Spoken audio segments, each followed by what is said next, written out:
Inidiwang ang Pasko kasama ang mahal sa buhay at mga kaibigan.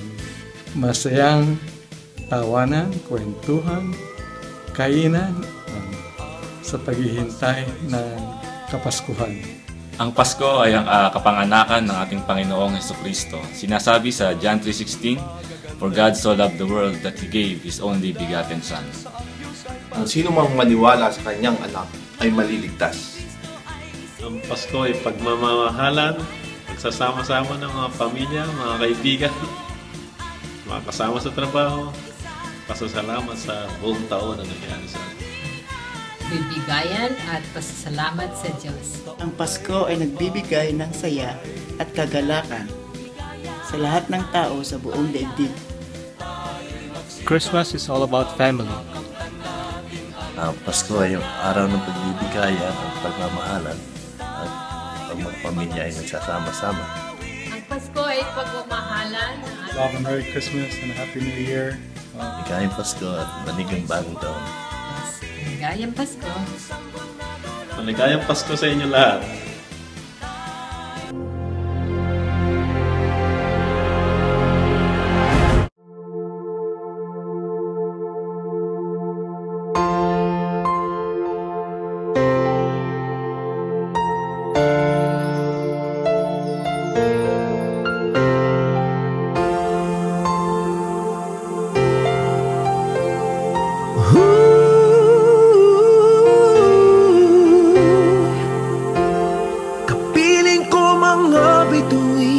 Ngayong gabi, mga ulap ang aking katabi, ngunit hindi ako nag-iisa, pagkat ikaw ay nandito na.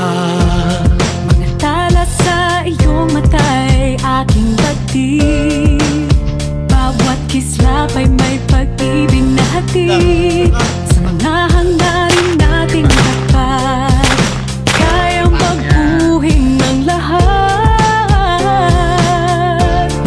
magagandang larawan ng ating bukas.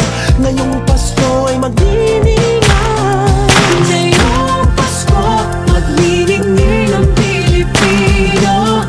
San man sa mundo, tanaw nila ang liwanag mo. Tuwid ka ng pagmamahal, pinagpala ng may kapal. Ngayong Pasko, magniningning ang Pilipino.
San man sa mundo, tanaw nila ang liwanag mo. Tuyan ka ng pagmamahal, pinagpala ng may kapal. Ngayong Pasko, magniningning ang Pilipino.